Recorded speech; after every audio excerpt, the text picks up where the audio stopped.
हम सब अपनी डे टू डे लाइफ में कैश ट्रांजैक्शन का काफ़ी उपयोग करते हैं। चाहे बैंक में जमा कराने की बात है, विड्रॉल की बात आए, शादी में कैश स्पेंड करने की बात आए या कोई प्रॉपर्टी खरीदने की बात आए, कैश का उपयोग तो हम हर जगह करते हैं। लेकिन आपको पता है हर प्लेस पर एक कैश की लिमिट है। उस लिमिट से ऊपर करने पे हम पे काफ़ी भारी पेनल्टी लग सकती है। तो हमने सोचा क्यों ना आज हम आपके लिए एक डिटेल वीडियो बनाएं जहां हम आपको जागरूक करें इनकम टैक्स लॉ से और उस सभी कानून से जो ये बताते हैं कि क्या कैश ट्रांजैक्शंस की लिमिट होती है। शुरू करते हैं आज का ये खास video. Welcome back to channel. मैं हूं आपका अपना वकील दोस्त एडवोकेट नमन मनोहर और आप मेरे साथ देख रहे हैं लीगल शॉर्ट्स। ये वो चैनल है जो आपको जागरूक करता है कानून की हर छोटी से बड़ी अपडेट के ऊपर। और यस, हम ये चैनल पे वीडियो इसलिए बनाते हैं क्योंकि अब बदलाव जरूरी है।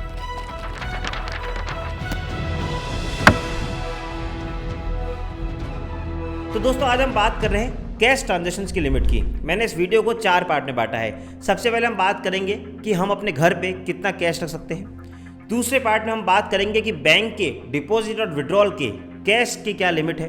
तीसरा, शादी यानी मैरिज में कितना कैश का गिफ्ट लिया जा सकता है, कितना खर्च किया जा सकता है। और वीडियो के चौथे और एंड पार्ट में हम बताएंगे कि प्रॉपर्टी संबंधित जितने भी ट्रांजैक्शंस होते हैं उसमें कैश की क्या लिमिट होती है।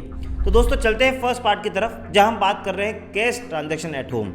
वैसे अगर आपको ऐसा कंटेंट पसंद आ रहा है तो चैनल को सब्सक्राइब कर लीजिए, बेल आइकन दबा दीजिए ताकि आपको ऐसे इन्फॉर्मेटिव वीडियोस मिलते रहें। तो अभी हम बात कर रहे हैं घर में कितना पैसा रख सकते हैं। इंटरेस्टिंगली भारत के इनकम टैक्स लॉ में ऐसा कोई प्रोविज़न नहीं है जो इस बात पर रिस्ट्रिक्शन लगाता है कि आप कितना कैश रख सकते हैं। यानी आप घर में कितना भी कैश रखें इसके ऊपर कोई भी तरह की पेनल्टी नहीं है, बशर्त आपके पास उसका जस्टिफिकेशन होना चाहिए। यानी अगर आप बैंक से विड्रॉ करके आए हैं तो विड्रॉल की रिसिप्ट होनी चाहिए, या फॉर एग्जांपल आपके इनकम टैक्स रिटर्न में वो कैश शो होना चाहिए। यानी अगर आपके पास जस्टिफिकेशन है तो आपको चिंता करने की ज़रूरत नहीं है, आप घर में कितना भी कैश रख सकते हैं। लेकिन अगर आपके पास उस कैश का जस्टिफिकेशन नहीं है तो आपको 137% तक पेनल्टी देनी पड़ेगी। यानी जो एक्स्ट्रा कैश है वो भी जाएगा और ऊपर से 37% पेनल्टी भी एक्स्ट्रा लगेगी। अब हम बात करते हैं कि कितना हम पैसा डिपॉजिट और विड्रॉल कर सकते हैं बैंक में, उनके बारे में भी जान लेते हैं। अगर आपका सेविंग अकाउंट है तो आप एक साल में मैक्सिमम 10 लाख रुपए तक जमा कराएं तो कोई टेंशन की बात नहीं। लेकिन अगर आप 10 लाख रुपए से जैसे ही आपका अमाउंट ऊपर होता है तो बैंक को मैंडेटरीली AIR यानी एनुअल इन्फॉर्मेशन रिटर्न में रिपोर्ट करना होता है, तो आप शक के दायरे में आ जाते हैं। यही हम बात करें करंट अकाउंट की तो ये लिमिट 10 लाख से बढ़कर 50 लाख हो जाती है। यानी सेविंग अकाउंट में 10 लाख से ऊपर गया और करंट अकाउंट में 50 लाख से ऊपर गया एक साल के अंदर, तो इसकी रिपोर्ट AIR को करनी पड़ेगी बैंक को, वो भी मैंडेटरीली। वहीं अगर हम जब डिपॉजिट कराने की बात करते हैं तो अगर आप एक दिन में 50,000 रुपये से ऊपर का अमाउंट अगर आप अपने सेविंग अकाउंट में डिपॉजिट करा रहे हैं तो आपको पैन कार्ड देना कंपलसरी है, उसके बिना आप वो नहीं करा सकते।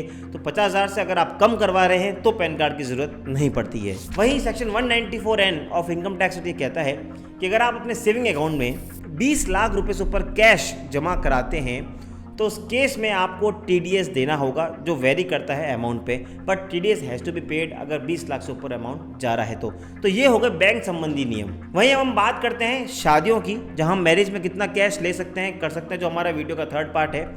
तो आपको बता दें, अगर हस्बैंड वाइफ शादी में अपने नियर रिलेटिव से, जो इनकम टैक्स एक्ट में रिलेटिव की डेफिनेशन दे रखी है, उन रिलेटिव से कितना भी वो अमाउंट लें, कितना भी गिफ्ट लें, उस पर किसी भी तरह का गिफ्ट टैक्स नहीं लगता है। लेकिन अगर आप अपने फ्रेंड से यानी उस रिलेटिव की डेफिनेशन से बाहर जाकर किसी से आप कोई कैश ले रहे हैं, कोई गिफ्ट ले रहे हैं और उसका अमाउंट अगर 50,000 से ऊपर होता है तो उस पर टैक्स लगेगा। यानी मैं अपनी शादी में अपने पापा मम्मी या रिलेटिव से कितना भी गिफ्ट लूँ उस पर कोई टैक्स नहीं है, पर मैं अपने फ्रेंड से 49,000 रुपये का कैश ले रहा हूँ, गिफ्ट ले रहा हूँ, तो भी टैक्स नहीं है। बट द मोमेंट 51,000 या उससे ऊपर चला जाता हूँ तो मुझे उस पर टैक्स पे करना होगा। वहीं अगर हम बात करें कि कितना आप शादी में खर्चा कर सकते हैं तो वैसे तो स्पेसिफिक प्रोविज़न नहीं है, लेकिन हम 269 ST of income tax act को ये कह सकते हैं कि 2 लाख तक की लिमिट होती है। यानी 2 लाख तक का आप जस्टिफिकेशन की आपको ज़रूरत नहीं है, लेकिन इससे ऊपर अमाउंट जाने पर आपको जस्टिफाई करना पड़ता है, अदरवाइज़ उसमें भी पेनल्टी लग जाती है। अब हम बढ़ते हैं वीडियो के आखिरी पार्ट पे, जहां हम बात कर रहे हैं कि कैश ट्रांजैक्शन की लिमिट क्या है प्रॉपर्टी संबंधित ट्रांजैक्शंस में। हम सब जानते हैं कि जब हम प्रॉपर्टी लेते हैं तो हम DLC रेट पर रजिस्ट्री कराते हैं। DLC रेट मतलब जो सर्कल रेट होती है, जो गवर्नमेंट डिस्क्राइब करती है। लेकिन अक्सर हम देखते हैं कि DLC रेट पे असली सौदे होते नहीं हैं। सौदे हमेशा मार्केट वैल्यू पे होते हैं, जो करंट वैल्यू चल रही होती है।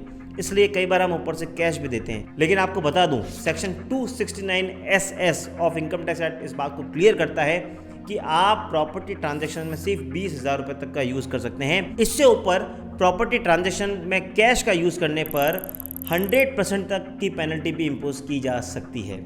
तो दोस्तों, ये सारी कैश लिमिट्स हैं जो आपको ध्यान रखनी है। हमने आपको बताया कि bank withdrawal, deposit, property transactions, शादी और घर में कितना कैश रखें, इन सब के बारे में आपको डिटेल में बताया। इस वीडियो को ज़्यादा से ज़्यादा शेयर करिए ताकि हम सब अपने राइट से जागरूक रह पाएँ। मुझे उम्मीद है आपको ये वीडियो पसंद आया होगा। मिलेंगे अगली बार इसी तरह की वीडियो के साथ, तब तक के लिए जय हिंद, जय भारत।